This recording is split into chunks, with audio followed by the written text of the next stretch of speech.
Tuhan. Saya percaya bahwa sepanjang minggu ini saudara sudah diberkati oleh Tuhan. Dan kita sudah berjalan di dalam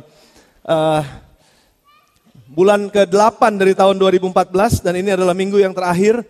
Minggu depan kita sudah masuk kepada bulan September. Dan saya yakin bulan September adalah bulan terbaik dari seluruh tahun yang ada. Wah, saudara yang sadar pasti amin, saudara tahu. September adalah hari yang luar biasa dan kita akan nantikan itu. Dan setiap hari adalah hari yang baik di dalam Tuhan. Dan kalau kita hidup di dalam Tuhan, pasti selalu ada yang baik di tengah-tengah yang tidak baik terjadi dalam kehidupan kita. Tuhan sudah siapkan sesuatu yang baik.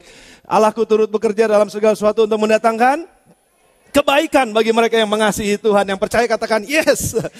Kita senang karena Tuhan ada bersama dengan kita. Dia buat kita saudara, dan bukan cuma sekedar dia buat orang lain dari tengah-tengah saudara atau orang lain di depan mata saudara, tapi dia adalah buat saudara dan dia buat saya. Dia adalah Tuhan yang cukup buat kita, dia Tuhan yang gak pernah tinggalkan kita, dia Tuhan yang sayang kepada kita, kepada siapapun orang yang membutuhkan perkataan ini, Tuhan sayang sama saudara. Jangan pernah putus asa, jangan pernah saudara takut, jangan pernah saudara menyerah di dalam kehidupan ini. Memang betul ada tantangan, memang betul ada masalah. Tapi percayalah kita udah ditentukan oleh Tuhan untuk menjadi lebih daripada pemenang. Karena Yesus yang kita sembah adalah Yesus yang menang. Katakan amin, haleluya. Puji nama Tuhan, semangat banget saya mau khotbah pada hari ini. Saya mau ngajar sambil khotbah pada pagi hari ini. Masuk pada bulan yang minggu terakhir dari bulan Agustus ini kita masih tetap di dalam tema kita mengenai hati, saudara. Leading with heart atau living with heart, dengan hati kita. Masih kita akan terus bicara mengenai hati karena hati ini sangat penting. Karena gak ada yang pernah bisa tahu hati kita sendiri kecuali Tuhan. Tetapi kadang-kadang kita sendiri juga gak kenal hati kita. Karena hati itu katanya sangat licik di dalamnya, gak bisa menyembunyikan sesuatu. Tapi sebenarnya saya mau supaya kita semua punya check up hati pada hari ini. Kita akan ngelihat hati kita, ngecek hati kita, dan masih berkenaan dengan tema minggu lalu yang kita sudah bahas bersama-sama. Kualitas hati kita sama dengan kualitas kehidupan kita. Dan minggu lalu saudara Arif Dede sudah menyampaikan firman Tuhan dengan excellent. Saya harap saudara bisa beli CD-nya atau DVD-nya. Minggu lalu juga Pendeta Yenti sudah sampaikan di umum yang pertama satu khotbah yang luar biasa. Saya pikir itu memberkati. Pendeta Ferdi juga sudah menyampaikan firman Allah di umum yang keempat. Saudara harus beli DVD-nya, saudara harus lihat, saudara harus tonton itu, saudara harus dengar sesuatu yang baik dari semua pembahasan sepanjang minggu kemarin mengenai hati dan kualitas hidup. Dan memang betul saudara, kualitas hati kita akan sangat menentukan kualitas kehidupan kita. Orang yang gampang nyerah di hatinya, pasti kualitas hidupnya juga sama, gampang nyerah. Saya katakan kepada satu orang, teman seorang hamba Tuhan, waktu ngobrol-ngobrol, saya bilang bahwa sukses itu adalah habit. Sukses itu adalah kebiasaan. Sukses itu adalah attitude, kebiasaan atau sikap hati. Dan jadi kemana aja kita ada, sukses itu bukan karena tempat. Kalau saudara ditempatin di satu tempat yang jauh sekalipun, yang katanya jauh dari kota, tapi kalau saudara memang punya sifat atau kebiasaan sukses, saudara pasti akan jadi sukses. Ya, tapi kalau kebiasaan kita adalah kebiasaan malas, kebiasaan putus asa, kebiasaan kerja separuh-separuh, kebiasaan nyerah di tengah jalan, kita nggak mau lanjutin apa yang sudah kita kerjakan. Well, itu menjadi kebiasaan. Di mana aja kita ditempatkan, itu kebiasaan akan tetap jalan ngikutin kita soalnya saudara. Jadi di mana aja sudah ditempatkan, di tempat saudara, di tempat pekerjaan saudara, kalau saudara punya kebiasaan dan membangun kebiasaan sukses, kebiasaan untuk bisa membangun diri saudara, untuk bisa membangun lingkungan saudara, membangun kehidupan saudara, pasti kemana aja sudah ditempatkan oleh pimpinan saudara atau bos saudara, saudara pasti akan berhasil di sana. Ya, enggak di tempat perusahaan kecil, enggak di tempat perusahaan gede, enggak jadi masalah. Yang kecil jadi gede, yang gede jadi tambah gede. Kenapa? Karena sekali lagi, kehidupan kita, kualitas kehidupan kita itu sangat ditentukan oleh apa yang ada di hati kita. Jadi mari kita bangun kualitas hati kita. Mari kita bangun kebiasaan-kebiasaan baik di dalam kita, bukan di luar kita, tapi di dalam kita. Dan itu bicara mengenai hati. Hari ini dengan konteks praise and worship atau pujian dan penyembahan, sebetulnya saya mau nanti kita punya waktu tersendiri gitu saudara. Kita akan nyembah aja, sama-sama nyembah, kita akan sama-sama nyanyi. Firman Tuhan disampaikan, dibacakan firman Tuhan sedikit gitu, dan setelah itu kita renungkan sama-sama, lalu kita nyanyi lagi, kita nyembah lagi, itu bakalan enak banget. Tapi nanti itu satu saat kita akan lakukan. Cuman pada hari ini sesuai dengan konteksnya adalah hati dan mulut, ini Tuhan sedang mengajar atau Tuhan sedang menegur seorang orang-orang Farisi atau orang-orang Israel pada saat itu yang disebut tokoh-tokoh agama.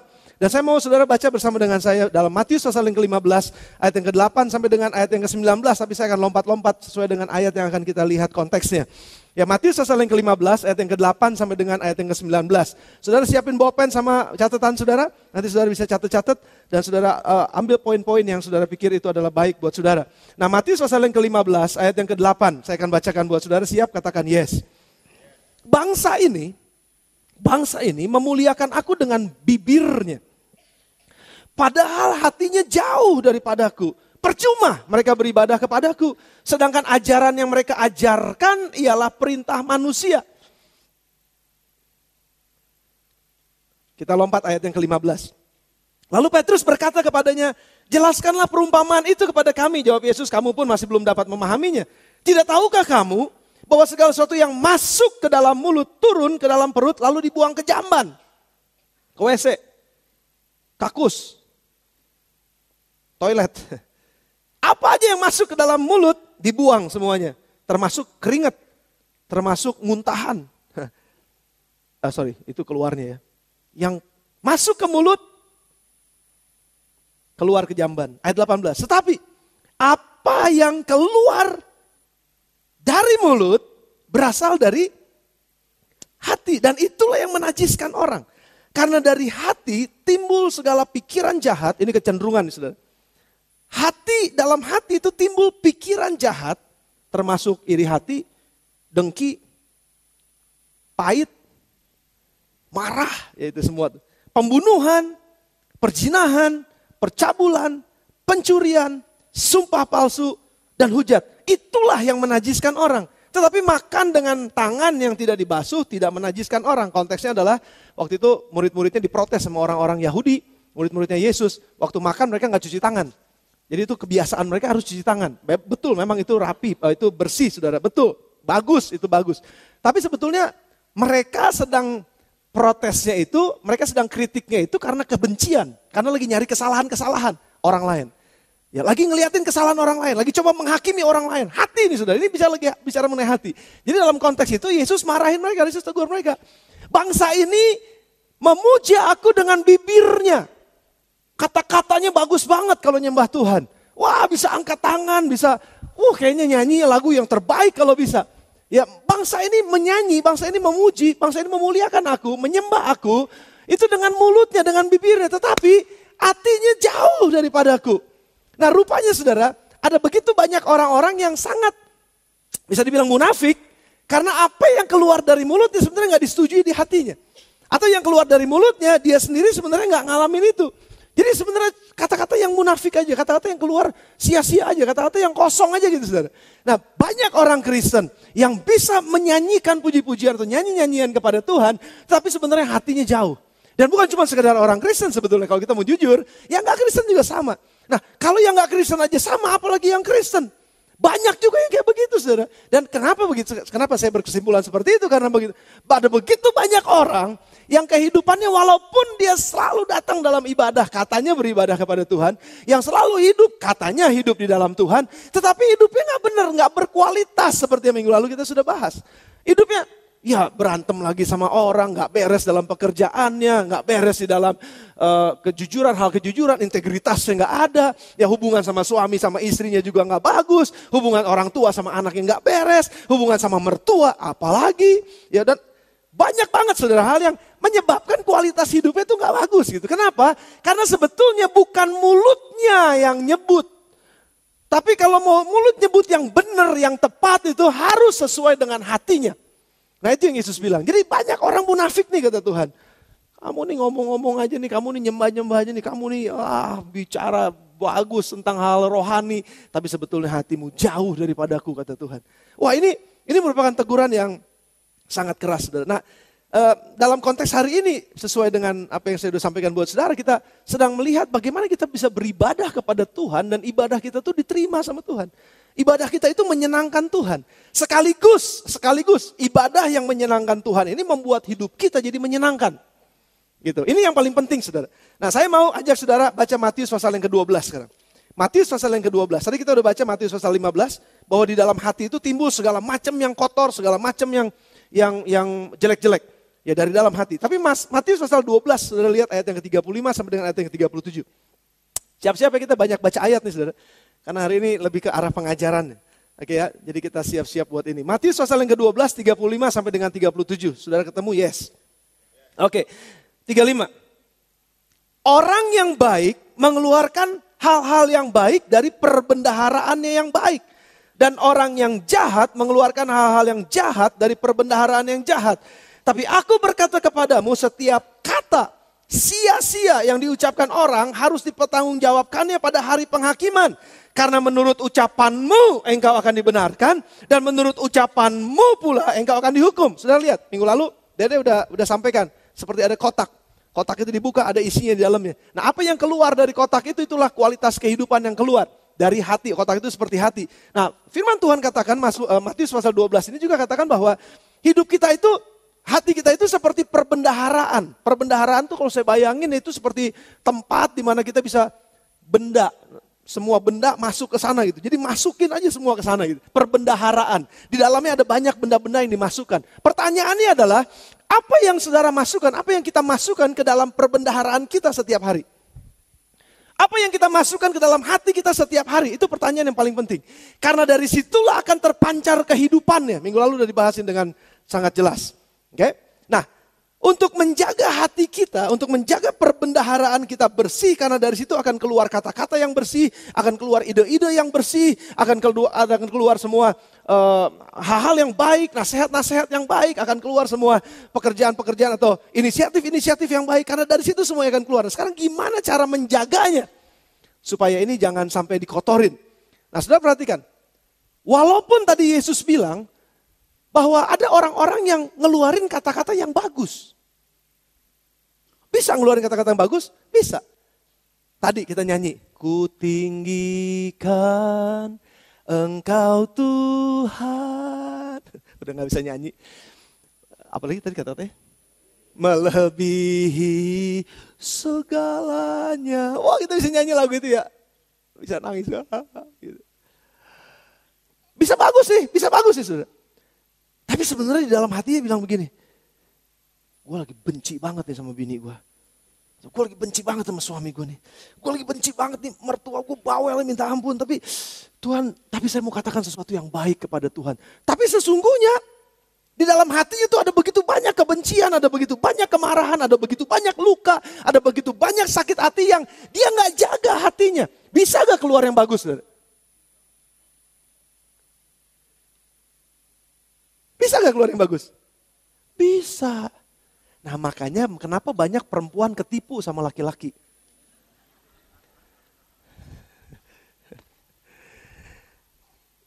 Tapi istri saya udah pernah bilang, saya gak pernah ketipu nikah sama kamu. Karena apa yang ada di hati itu yang keluar di mulut.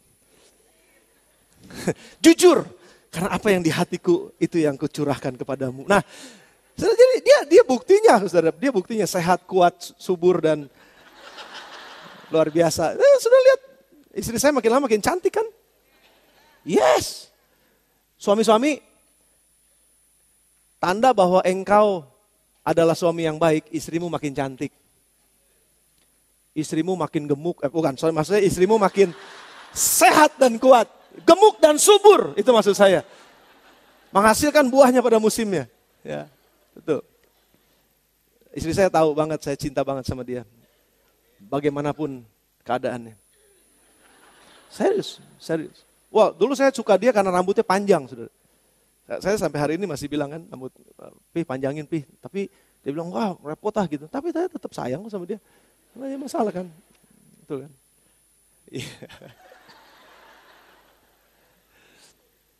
Saya sampai di mana tadi jadinya tuh? Ya, jadi saudara hati-hati, banyak perempuan ketipu karena laki-laki bisa ngobrol kata-katanya. Kata-katanya bisa bagus banget gitu. Tapi waktu yang akan menentukan. Bener apa enggak tuh kata-katanya? Sama, pujian penyembahan kepada Tuhan juga sama. Waktu yang akan menentukan. Waktu kata-kata kita seperti bagus di dalam ibadah, waktu keadaan kita bagus, semuanya bagus, semuanya luar biasa. Waktu yang akan menentukan.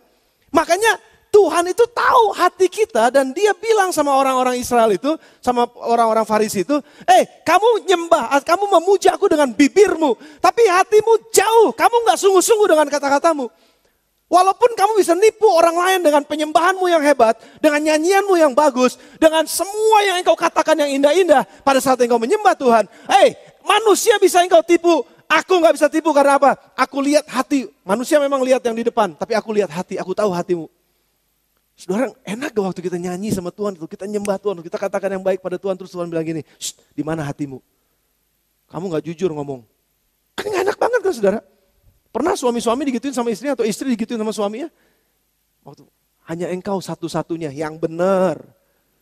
Kayaknya ngomongnya wah bagus banget. Waktu yang akan menentukan saudara, waktu yang akan menentukan. Tapi sekali lagi, Tuhan udah peringatkan dari awal.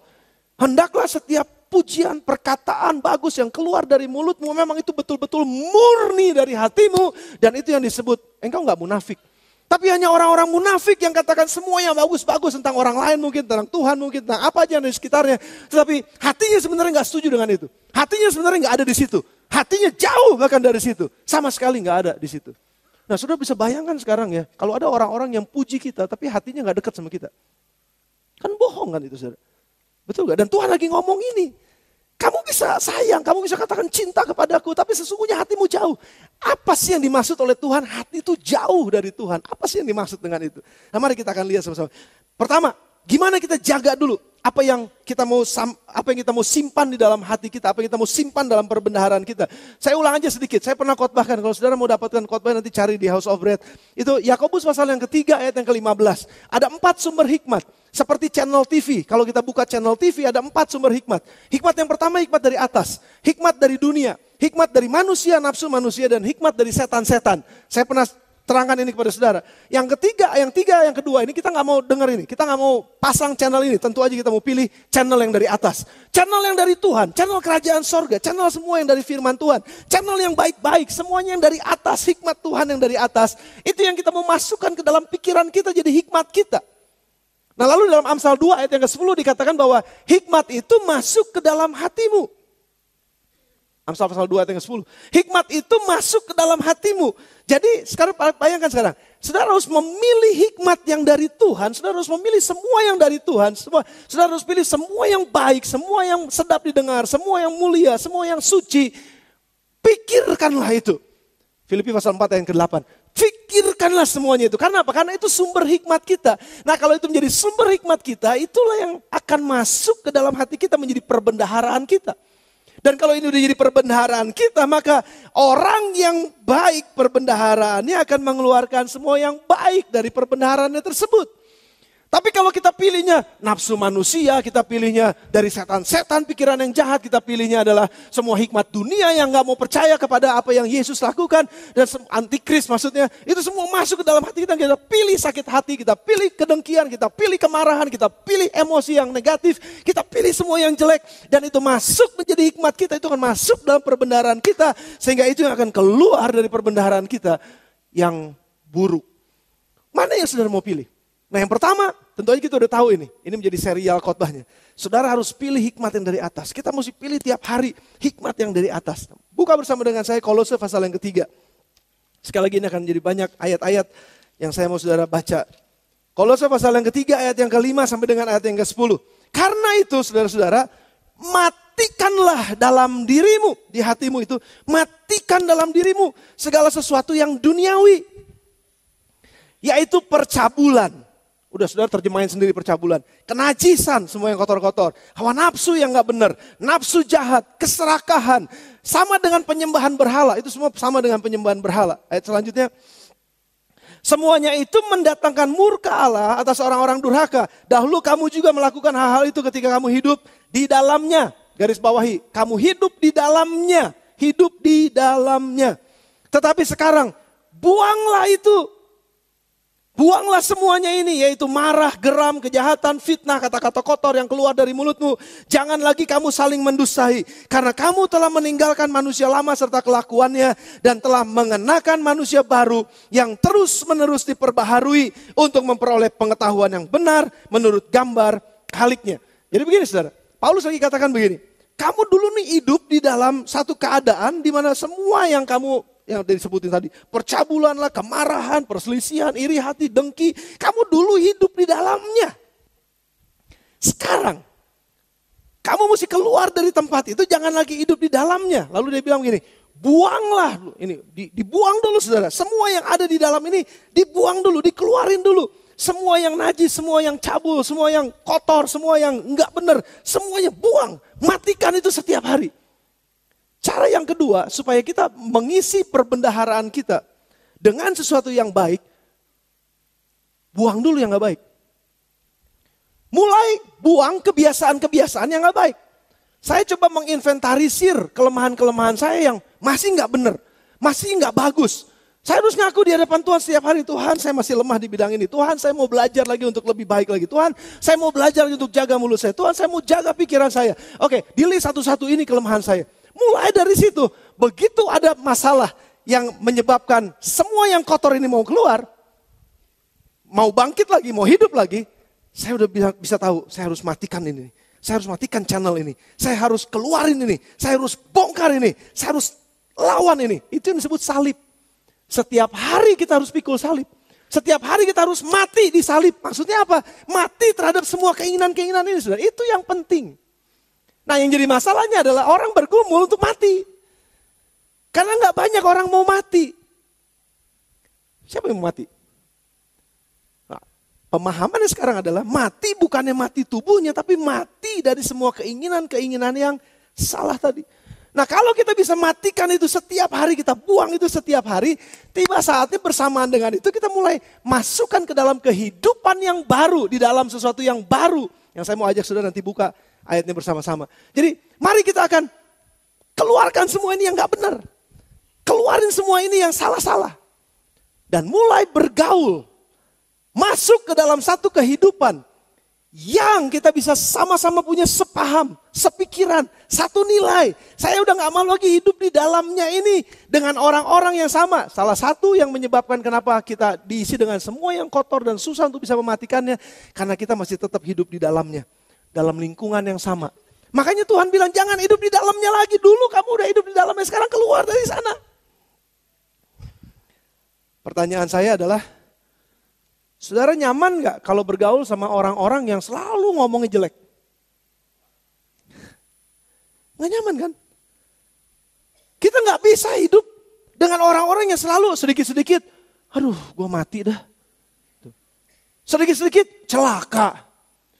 Terus sedikit-sedikit, wah bakalan gak beres. Sedikit-sedikit semuanya negatif. Saya gak tahu dalam bentuk apapun negatifnya. Kita kalau ada di lingkungan itu dan kita ngerasa kita nyaman, berarti kita sama dengan mereka. Atau sebaliknya saudara. Apakah saudara nyaman bergaul dengan orang-orang yang ngomongnya antusias gitu. Bro, saya lagi ada masalah. Ini memang benar tolong doain ya. Saya lagi masalahnya berat banget nih. Tapi begini loh, saya percaya betul bahwa masalah ini pasti akan lewat. Saya percaya betul bahwa Tuhan selalu bukakan jalan. Saudara senang gak kalau ketemu sama orang-orang kayak begini? Atau saudara pilih yang tadi? Ya suami saya gak mungkin bisa berubah.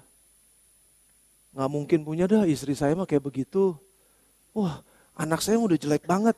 Boro-boro udah jauh banget dari keselamatan. Ngomongnya selalu ngejatohin. Ngomongnya selalu salah terus. Ngomongnya selalu yang negatif-negatif. Kalau nggak bisa celebrate sesuatu yang bagus gitu. Kalaupun ada keberhasilan, suaminya pulang bawa kabar sukacita. Mami saya dapat naik jabatan. Wah luar biasa nih. Berapa sih gajinya naiknya? Paling juga segitu naiknya. Loh jadi negatif terus. Kira-kira saudara betah gak duduk di sini? Kalau saudara betah duduk di sini, berarti kita nggak beda jauh dari dia. Artinya itu lingkungan kita memang di situ. Tetapi saya mau ajak saudara sekarang berpikir ke arah yang apa yang firman Tuhan mau sampaikan. Yang di atas tolong perhatikan saya. Ya, jangan sampai ada yang lewat ya. Sekali lagi ini pengajaran saya akan bawa saudara pelan-pelan. Ini menjadi satu pemahaman yang saya pikir ini akan menolong kita. Kita harus ada di kumpulan orang-orang yang benar dengan perkataan yang benar, dengan pikiran yang benar. Walaupun mungkin hidup mereka nggak selalu benar. Tapi paling tidak mereka punya hati yang cinta pada Tuhan untuk selalu mau bilang, Tuhan saya mau belajar, Tuhan saya mau bertumbuh, Tuhan saya mau maju, Tuhan saya mau lakukan firman-Mu, Tuhan saya mau setia, Tuhan saya mau berubah dari hari ke hari menjadi lebih baik. Kita mesti duduk sama orang-orang seperti ini. Dan kita mesti cari kumpulan orang-orang seperti ini. Jangan terus-terusan duduk di kumpulan orang-orang yang nyerah lagi, sama orang-orang yang males. Kita sama, kita friend, tos. Friend, dan saudara gak akan pernah berubah. Perbendaharaan saudara dalam kehidupan saudara akan terus ada di situ. Makanya kenapa Alkitab katakan, saudara buka sama dengan saya. Amsal 3 ayat yang ke-20. Bahwa orang bijak, siapa yang bergaul dengan orang bijak akan menjadi bijak. Siapa yang bergaul dengan orang bodoh, otomatis jadi bodoh. Tapi siapa bergaul dengan orang bijak akan menjadi bijak. Cuman yang jadi masalahnya sekali lagi adalah, kita seringkali lebih nyaman kalau kita ada di tempat orang-orang yang ada di bawah kita. Kita gak terlalu nyaman ada di tempat orang-orang yang, tanda kutip, ada di atas kita. Pengertiannya begini, waktu saya ada di tempat orang-orang yang ngomongnya jorok, ngomongnya kotor, negatif, apa segala macam, nggak nyaman sih memang, tapi saya bisa mempengaruhi mereka, saya bisa ngomong bla bla bla bla, ngomongnya bodoh mungkin, ngomongnya salah-salah terus, saya bisa nasihatin mereka. Wah, saya bisa ada di sini, gampang saya ada di sini. Tapi begitu saya duduk sama orang-orang yang bijaksana, waktu saya duduk sama orang-orang yang lebih pikirannya lebih maju, waktu saya duduk sama orang-orang yang pikirannya lebih positif dari saya, yang bisa stretching iman saya, waktu saya duduk sama mereka, saya nggak nyaman. Kenapa saya nggak nyaman? Karena saya kelihatannya jadi bodoh. Sudah ngerti maksud saya? Seolah-olah jadi sepertinya kok saya jadi nggak tahu apa-apa ya. Kok saya jadi kayak kurang berhikmat ya. Tapi justru ini yang akan menolong kita untuk bisa masuk lebih banyak dalam perbendaharaan kita. Semua yang baik dari kumpulan orang-orang yang baik. Jangan terus-terusan duduk di sana. Saudara harus naik kelas. Saudara harus pilih hidup di dalamnya. Di dalam apa? Dalam sesuatu yang baru. Saudara bisa naik kelas ada di sana. Waktu saya ketemu sama, saya jujur tadi pagi juga saya ngomong hal yang sama. Ada banyak, saya bergaul sama banyak pendeta, saya berusaha untuk belajar dari sebanyak-banyaknya hamba-hamba Tuhan. Tapi saya banyak juga menemukan ada hamba-hamba Tuhan yang, ini bukan cuma pendeta, karena pendeta juga manusia ya.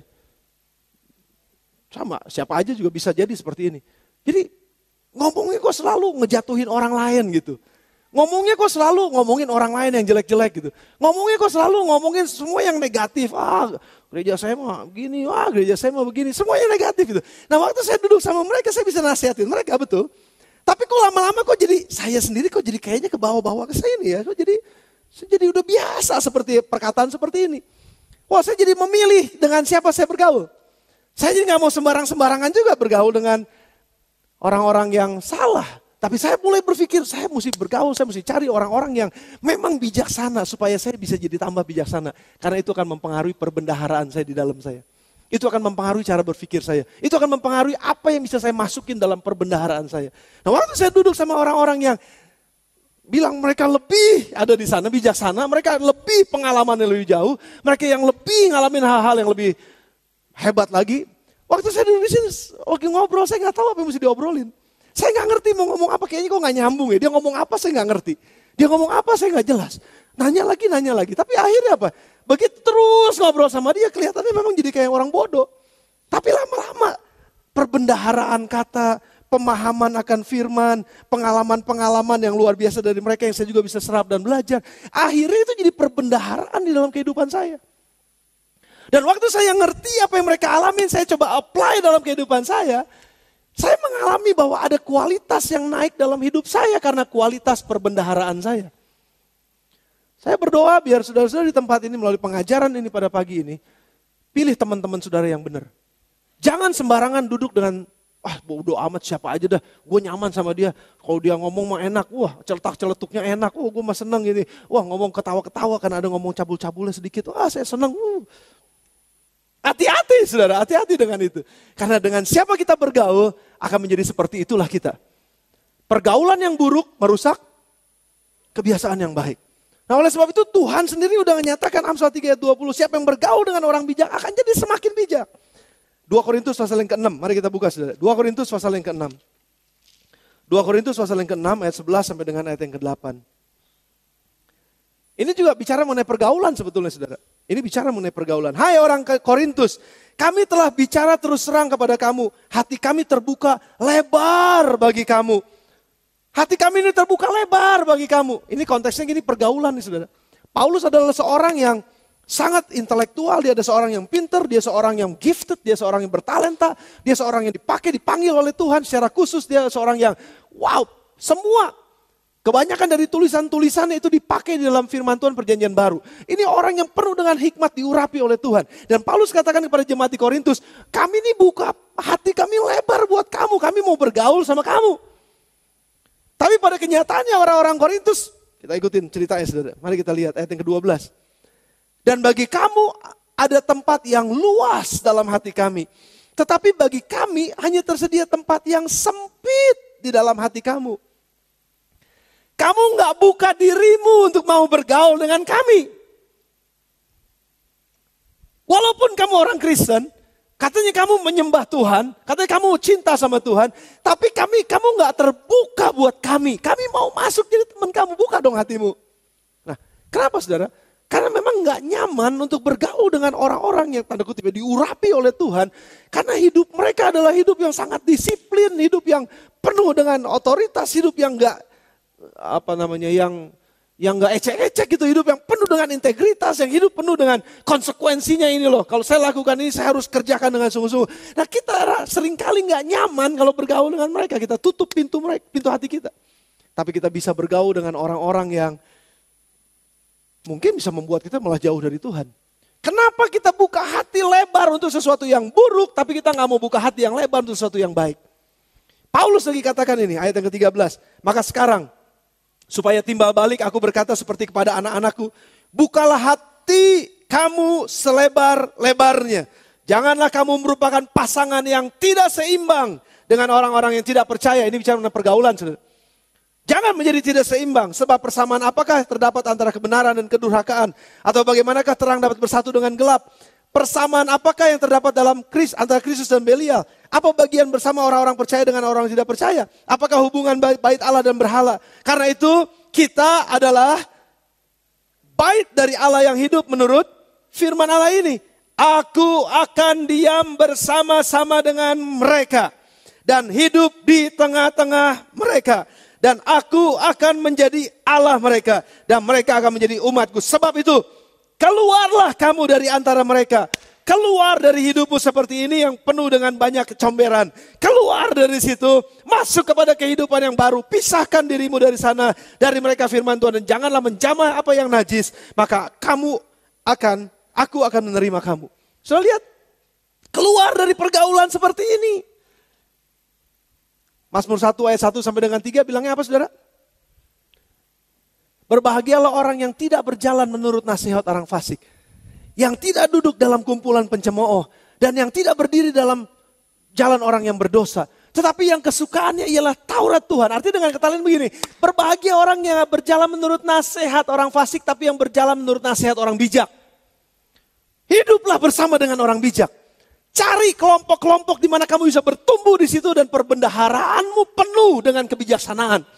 Sehingga hidupmu akan mengeluarkan apa yang bijaksana. Perkataan-perkataanmu akan menjadi perkataan-perkataan bijaksana. Perkataanmu akan menjadi perkataan yang membangun. Perkataanmu akan menjadi perkataan berintegritas. Perkataanmu menjadi perkataan berkuasa. Dan saya percaya, kalau kita masuk dengan komunitas-komunitas yang baik, kita hidup dalam kelompok-kelompok yang baik, kita hidup dengan teman-teman yang baik. Dalam pengertiannya adalah gini, saya ada di sana untuk saya bisa diperbaharui, saya belajar. Bendahara saya masuk, perbendaharaan saya masuk lebih banyak yang positif. Maka kehidupan saya akan semakin berkualitas. Saudara tangkap ini, katakan yes. Jadi buka hati kita selebar-lebarnya buat semua yang baik. Jangan tutup. Makanya kenapa tadi doa saya adalah gini. Biar firman Tuhan menang atas ego kita. Biar firman Tuhan menang atas hidup kita. Biar firman Tuhan menang atas kemauan kita. Karena seringkali waktu Tuhan bilang, matikan itu sikap yang jelek. Itu sifat yang salah, matikan itu. Kita bilangnya begini, gak bisa Tuhan, ini udah karakter saya. Kita gak menang terhadap firman Tuhan. Nah kalau kita gak menang terhadap firman Tuhan, kita gak bisa buang apa yang jelek dari dalam hati kita. Kita gak bisa bersihkan hati kita. Wong Tuhan sendiri gak bisa bersihkan hati kita. Karena itu tanggung jawab kita. Yes, Tuhan ngampunin dosa kita. Yes, Tuhan menyucikan kita kalau kita mau disucikan. Yang menjadi masalahnya kita menolak untuk disucikan karena kita lebih suka berpegang kepada kebiasaan yang salah. Nah jadi buka hati kita lebar-lebar untuk semua yang baik. Buka hati kita lebar-lebar untuk welcome orang-orang bijaksana, orang-orang yang mungkin lebih hidupnya dari kita dalam pengertian mereka lebih bijaksana, mereka lebih rohani, mereka lebih takut akan Tuhan, mereka punya pengalaman-pengalaman yang lebih baik dari kita. Kita belajar dari mereka, buka, bergaul dengan mereka dan berani terima mereka dalam kehidupan kita. Buka lebar-lebar sudah, supaya perbendaharaan kita penuh dengan semua kebijaksanaan. Haleluya. Sudah berkati Tuhan? Bergaul dengan orang-orang bijak. Nah saya mau melangkah sedikit saudara. Dari bagian pertama ini saya masuk pada bagian yang kedua. Ibadah kepada Allah itu bukan cuma sekedar nyanyi. Ibadah pujian penyembahan kepada Tuhan itu bukan cuma sekedar menyembah dengan kata-kata, menyanyikan mazmur dengan kata-kata. Bukan cuma sekedar itu saudara. Bukan cuma sekedar ritual yang kita lakukan setiap minggu. Tapi ibadah itu adalah sebuah kehidupan kita yang kita persembahkan kepada Tuhan, Roma 12 ayat 1, yang kita persembahkan kepada Tuhan sebagai ibadah yang benar. Itu adalah kehidupan kita sepenuhnya. Dan Tuhan ngajar kepada kita, yang tadi sudah perhatikan, hidup di dalamnya. Hidup di dalam apa? Nah saya mau ajak saudara bersama-sama ingat ini. Efesus pasal 5 ayat 1 sampai 21. Mari buka ayat firman Tuhan saudara. Alkitab saudara, Efesus pasal yang kelima. Efesus pasal yang kelima ayat yang pertama, panjang ayatnya sampai ayat 21. Tapi saya akan jalan bersama dengan saudara pelan-pelan. Sudah lihat ini. Ibadah kepada Allah adalah kehidupan kita. Bukan sebatas nyanyian kita. Saudara setuju katakan amin. Ibadah kepada Tuhan bukan cuma sekedar ngumpul 1,5 jam setiap minggu di tempat ini. Tapi ibadah kepada Tuhan adalah ngumpul setiap hari di tengah-tengah masyarakat di mana kita ada. Yes? Itu adalah ibadah kita. Nah jadi kalau cuma sekedar nyanyi toh kita bisa nyanyi. Oh makanya Tuhan bilang gini, mulutmu bisa memuji aku tapi hatimu jauh daripadaku. Karena Tuhan mau hati kita, hidup kita dengan hati kita. Itu sepenuhnya menjadi ibadah buat kepada Tuhan. Nah rupanya gini saudara. Ibadah kepada Tuhan itu equal dengan bagaimana hubungan saya dengan sesama. Seperti yang Yesus sudah pernah ajarkan dan saya sering khotbahkan adalah, kasihilah Tuhan Allahmu dengan segenap hatimu, dengan segenap jiwamu, dengan segenap kekuatanmu, dengan segenap akal budimu. Itu adalah hukum yang pertama dan yang pertama. Tapi ada hukum yang kedua yang sama dengan itu. Ini yang pertama dan yang utama. Tapi ada yang kedua, yang sama dengan itu adalah kasihilah sesamamu manusia seperti mengasihi dirimu sendiri. Jadi dengan kata lain gini, kalau kita beribadah kepada Tuhan tapi hubungan kita jelek sama sesama, itu yang Tuhan lagi bilang gini, mulutmu bisa beribadah kepada Tuhan, mulutmu bisa nyanyi kepada Tuhan, tapi hubunganmu jelek sama sesama. Timotius Aditan bilang gini, bohong. Itu disebut munafik. Karena engkau bisa nyanyi kepada Tuhan, mulut memuji tapi hatimu jauh. Konteksnya apa saudara kalau saudara baca dalam Matius pasal yang ke-15?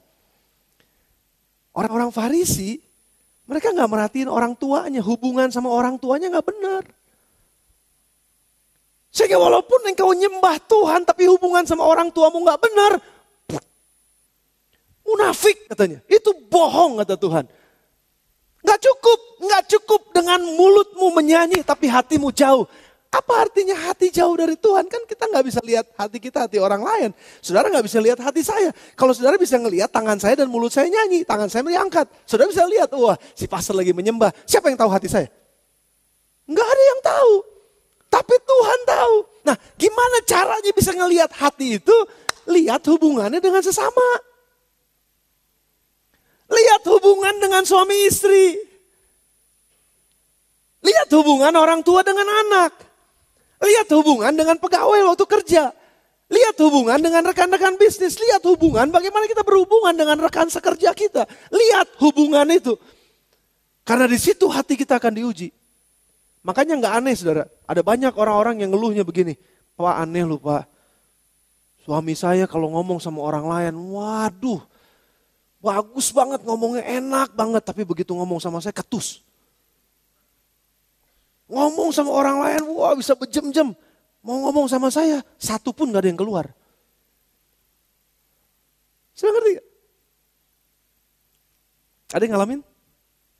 Di sini kayaknya gak ada yang ngalamin karena gak ada yang bergerak. Tadi pagi banyak yang bergerak tuh waktu saya ngomong kayak begini.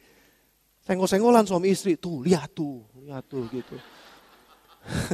Di sini semua rasanya bagus semua nih hubungannya. Gak ada yang senggol-senggolan. Amin saudara. Aneh kan? Ngomong sama orang bisa manis. Ngomong sama pasangannya sadis. Gimana? Udah makan belum? Ayo makan yuk. Saya belanjain begini-gini. Begitu istrinya. Lu makan sendiri dah. Gue makan sama dia. Sudah lihat ya. Jadi percuma kita bilang katanya bibirku memuji Tuhan. Tapi hatiku gak beres sama sesama. Itu bicara hati itu sebenarnya juga bicara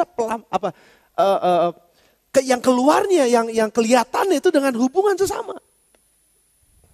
Saya mau tunjukin sama saudara Efesus pasal 5. Ayat yang pertama sampai dengan ayat 21. Saya bacain dulu dari awal supaya saudara lihat konteksnya. Supaya saudara lihat keseluruhannya. Ini seru banget saudara, ini seru banget. Jadi percakapan kita dengan Tuhan itu sebenarnya seimbang dengan percakapan kita dengan sesama kita. Seimbang. Jadi kalau saudara bisa katakan sesuatu yang baik kepada Tuhan, saudara juga harus mampu memperkatakan yang baik kepada sesama saudara. Itu betul. Mari buka sama-sama. Efesus pasal 5 ayat yang pertama. Sebab itu, jadilah penurut-penurut Allah seperti anak-anak yang kekasih. Dan hiduplah, apa saudara? Di dalam kasih. Nah sekarang, tadi kamu hidup di dalam perselingkuhan, semua percabulan, semua yang jelek kamu hidup di dalamnya. Buang itu, matikan itu, keluar dari situ. Sekarang hiduplah dalam kasih.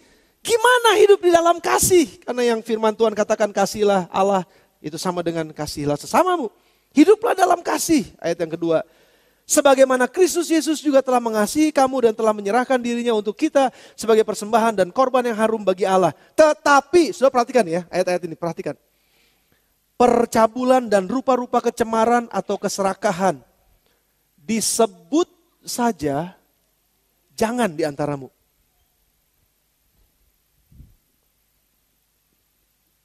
Disebut saja jangan, apalagi dilakukan. Berarti kalau udah disebut, udah ada di hati kan?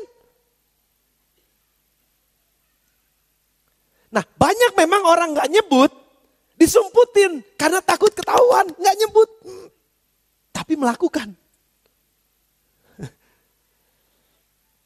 Halo? Nggak apa-apa Tan, dimatiin aja. Lupa mungkin. Percabulan, rupa-rupa kecemaran, keserakahan, disebut saja pun jangan. Ini bicara mengenai mulut nih saudara. Karena apa yang ada di hati itu keluar. Ayat 4. Demikian juga perkataan kotor. Wah ini udah diomongin. Yang kosong. Makanya dibilang omong kosong. Atau yang sembrono. Karena hal-hal itu tidak pantas. Saudara, hati-hati. Nggak ada salahnya saudara fellowship dengan teman-teman kongko-kongko. Saya udah mulai membiasakan diri saya kalau saya kongko-kongko isinya apa. Jangan cuma sekedar kata-kata kosong. Tapi apa yang menjadi kata-kata saya ini bisa menginspirasi orang yang saya ngobrol. Dengan yang saya ngobrol. Coba pikirkan itu saudara. Dan kalau kita nyimpen perbendaharaan kita banyak di dalam semua yang baik-baik. Visi yang dari Tuhan, mimpi yang dari Tuhan, perkataan-perkataan Tuhan. Semua pekerjaan, rencana pekerjaan baik yang Tuhan taruh dalam hati kita sebagai perbendaharaan kita. Maka kongkonya kita jadi berbobot. Nggak cuma sekedar asal kongko, apalagi ngomongin orang. Ini kan hidup yang berkualitas, saudara. Suami istri ngomongnya apa kalau lagi berdua? Kalau lagi pacaran suami istri ngomongnya apa? Saudara, saya tetap mau encourage saudara yang walaupun sudah punya cucu, tetap pacaran sama istrimu. Tetap pacaran sama suamimu. Oke? Setuju saudara? Saudara setuju? Saya sama istri, sama Epi, kami mau jadi contoh buat saudara. Pacaran, ngomongnya tapi yang berkualitas gitu loh. Jangan cuma sekedar, apalagi ngomongin orang, aduh puyeng ngomongin orang. Nggak habis-habis maksud saya kalau ngomongin orang. Oke? Demikian juga ayat 4, perkataan kotor yang kosong dan yang sembrono karena hal ini tidak pantas. Tapi sebaliknya, ucapkanlah syukur. Karena ingatlah ini baik-baik, tidak ada orang sundal, orang cemar, orang serakah, artinya penyembah berhala yang mendapat bagian dalam kerajaan Kristus Allah dan Allah. Janganlah kamu disesatkan oleh orang dengan, apa saudara? Kata-kata yang hampa, jangan disesatkan dengan kata-kata yang hampa. Nggak dengar ini, ngomongin si ini, ketua live kita nih kayak begini-begini, kata-kata yang hampa. Kalau memang ada ngomongan-ngomongan negatif, sudah datang sama orangnya. Jangan cuma ngedengar kata-kata yang simpang siur aja gitu. Saudara nggak jelas, sudah percaya. Ada orang-orang ngomong negatif tentang pimpinan saudara, terus saudara percaya. Padahal belum tentu mungkin seperti itu.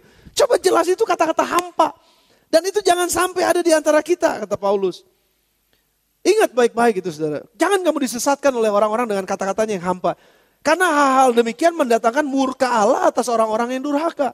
Sebab itu janganlah kamu berkawan dengan mereka. Sekali lagi, jangan berkawan dengan mereka. Kenal, silakan. Boleh, tapi jangan menjadi serupa dengan mereka sebagai kawan yang blend in. Jadi sama dengan mereka, jangan. Memang dahulu kamu hidup di situ adalah kegelapan. Tapi sekarang kamu adalah terang, hidup di dalam Tuhan. Sekarang kan itu udah berubah, sebab itu hiduplah sebagai anak-anak terang. Karena terang hanya berbuahkan kebaikan dan keadilan dan kebenaran. Dari buahnya lah kamu akan dikenal. Bukan dari nyanyianmu kamu dikenal, tapi dari buahmu kamu akan dikenal. Dan ujilah yang berkenan kepada Tuhan. Janganlah turut mengambil bagian dalam perbuatan-perbuatan kegelapan yang tidak membuahkan apa-apa, tapi sebaliknya telanjangilah perbuatan-perbuatan itu. Sebab menyebutkan, sama dengan mulut juga nih saudara. Menyebutkan saja apa yang dibuat oleh mereka di tempat-tempat yang sembunyi telah memalukan. Tetapi segala sesuatu yang telah ditelanjangi oleh terang itu menjadi nampak. Sebab semua yang nampak adalah terang. Itulah sebabnya dikatakan bangunlah hai kamu yang tidur dan bangkitlah dari antara orang mati dan Kristus akan bercahaya di atas kamu. Saya maju cepat saudara, ayat yang ke-15. Mari kita lihat ini. Percakapan kita dengan Tuhan itu equal atau seimbang sama dengan percakapan kita terhadap sesama kita atau dengan sesama kita. Sama. Jadi kalau saudara menghormati Tuhan dengan kata-kata saudara, hormati sesama saudara dengan kata-kata saudara. Kalau saudara mengagungkan Tuhan, mengucap syukur kepada Tuhan untuk kebesarannya, kita nggak mengagungkan orangnya, tapi kita menghargai orang tersebut dengan kata-kata yang baik, dengan kata-kata yang bisa dihormati. Dengar ini saudara, ayat yang ke-15 Paulus bilang begini. Karena itu, perhatikanlah bagaimana, dengan seksama bagaimana kamu hidup. Saya suka dengan ayat ini. Janganlah seperti orang bebal. Sebutkan sama-sama dengan saya. 1, 2, 3. Tetapi seperti orang. Terima kasih. Jangan seperti orang bebal. Tapi seperti orang arif katanya. Ini tantangan buat saya. Karena nama ini berat buat saya jadinya. Perhatikan dengan sesama bagaimana kamu hidup. Jangan seperti orang bodoh tapi seperti orang arif. Dan pergunakanlah waktu yang ada karena hari ini ada jahat. Sebab itu janganlah kamu bodoh tapi usahakanlah supaya kamu mengerti kehendak Tuhan. Apa kehendak Tuhan? Jangan kamu mabuk oleh anggur. Karena anggur menimbulkan hawa nafsu. Tapi hendaklah kamu penuh dengan Roh Kudus. Amin. Orang minum anggur biasanya kapan?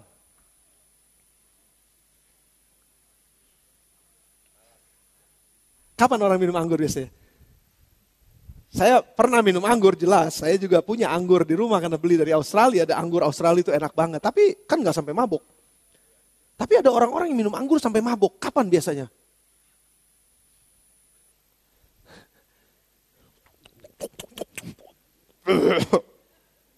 Matanya jadi merah. Amsal bilang, jangan matamu jadi merah hanya karena anggur. Karena anggur. Jangan mabuk maksudnya.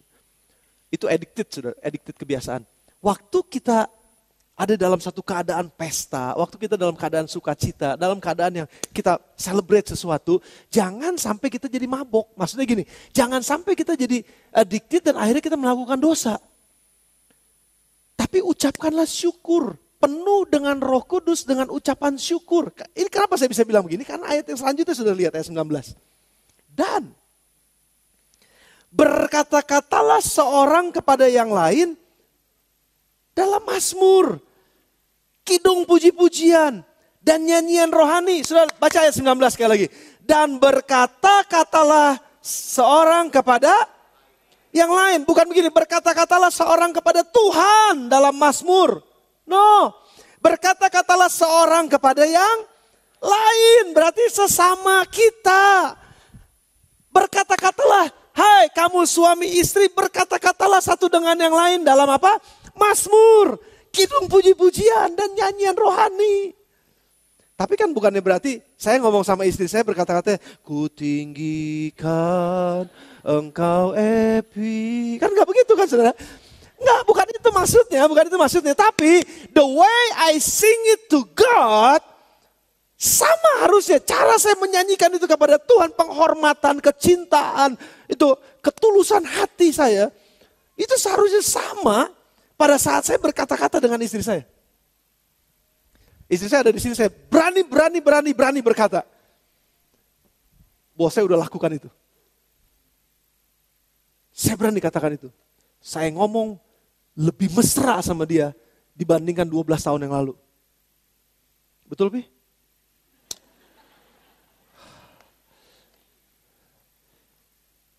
Saya ngomong lebih berbobot dengan dia dibandingkan 10 tahun yang lalu.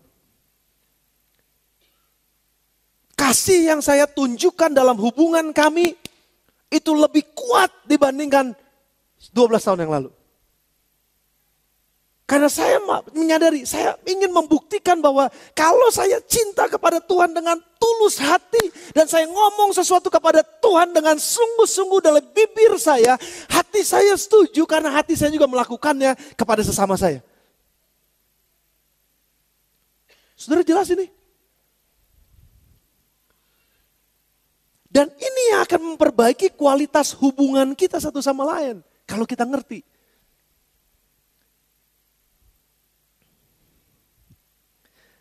Dan berkatalah seorang kepada yang lain dalam mazmur, kidung puji-pujian dan nyanyian rohani. Lalu dikatakan selanjutnya, bernyanyilah dan bersoraklah baru bagi Tuhan dengan segenap hati, bukan dengan segenap kata-kata, tapi dengan segenap hati karena kita udah lakukan itu juga sama dengan kepada yang lain. Saudara, jadi kualitas penyembahan kita itu gak ditentukan seberapa bagus suara kita nyanyi. Tapi kualitas penyembahan kita kepada Tuhan itu sangat ditentukan dengan kualitas hati kita yang berhubungan dengan orang lain. Kalau saudara masih simpen kepahitan, saudara bisa nyanyi kepada Tuhan dengan baik, tapi Tuhan bilang hatimu bau.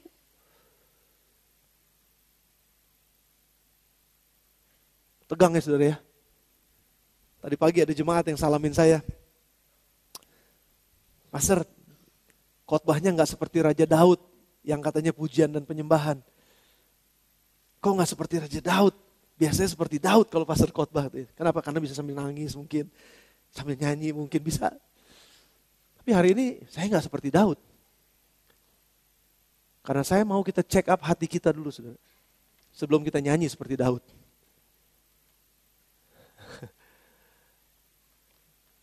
Gimana hubungan kita dengan sesama kita? Bagaimana hubungan kita dengan orang-orang yang paling dekat sama kita? Apakah kita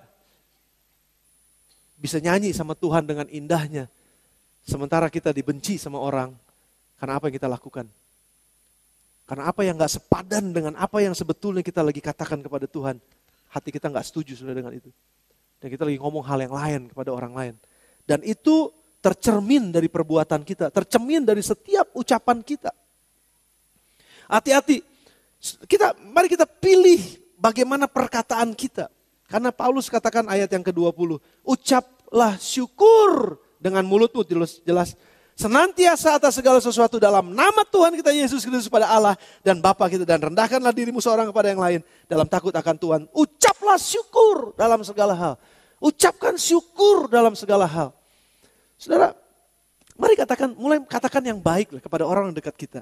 Kalau memang ada yang layak untuk mendapatkan pujian, ngomong pujian itu, saudara. Jangan mahal pujian saudara. Jangan jadi ntar jadi gede kepala. Pak, puji-puji gede kepala.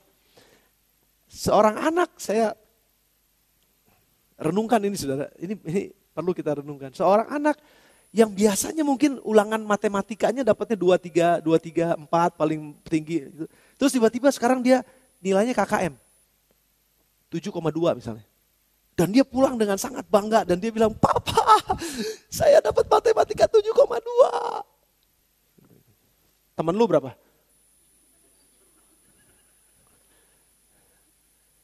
Baru 7,2 aja sudah bangga. Temen lu berapa? Itu kertas langsung turun tuh. Jadi orang kalah. Mari mulut kita mengeluarkan pujian pada saat seseorang layak untuk dapat pujian. Saudara kayaknya gak setuju sama saya nih. Kalau memang istrimu layak untuk dapat pujian, puji dong.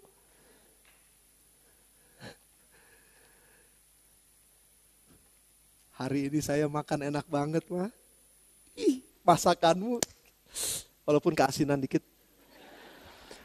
Puji aja, saudara. Tuh, apa sih salahnya muji itu? Tuh dia akan menjadi semakin lebih baik kan. Nah, mari bangun budaya ini maksud saya, saudara. Bukan cuma sekedar kita muji Tuhan, tapi kita juga ada satu saat kita perlu puji orang yang ada di sekitar kita. Kita kasih apresiasi kepada mereka. Kita kasih kata-kata yang bagus yang membangun kepada mereka. Boleh bangun hubungan di antara satu dengan yang lain. Saya ngobrol sama teman-teman PI kemarin di dalam rapat kami, dalam pertemuan kami, fellowship kami. Saya bilang, biasanya gini loh ya, kalau ada jemaat nih 1, 2, 3, 4 jemaat, terus ada PI 1 di situ. Sesama kita nih, PI 1 di situ. Saya salam, terus ini PI. Tiap hari kita ketemu di kantor, masa kita gak mau salaman? Salaman lagi. Loh, kayaknya salaman, udah biasa. Lalu ada satu PI juga bilang sama saya, iya ya, masa saya habis doa pagi, salaman sama cici saya serumah. Terus habis doa pagi tiba-tiba salaman lagi gitu. Kayaknya kagok amat sih gitu. Saudara, apa salahnya saudara salaman habis kebaktian, saudara salam istri saudara salam suami saudara. Jangan salam istri orang lain dan cium istri orang lain. Salam istri saudara, peluk dia, kasih salam, kasih ciuman dan Tuhan berkati kita hari Minggu ini. Amin saudara. Bangun sesuatu yang memang bagus walaupun mungkin gitu yang tadi saya bilang. Seringkali kita sama saudara kita itu kita gak semesra dengan orang lain. Seringkali dengan pasangan kita nggak sepertinya seakrab dengan orang lain. Kita anggap lu udah biasa lah.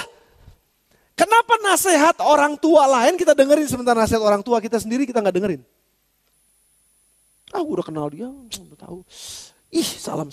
Itu hati-hati, hati-hati. Suami istri, tolong ibu-ibu khususnya. Kalau papa-papahnya lagi pegang usap-usap, jangan bilang geli gua, jangan bilang. Ya, ingat ini saudara. Mari bangun kebiasaan ini. Kalau lagi diusap-usap bilang lebih dalam dong gitu. Ya.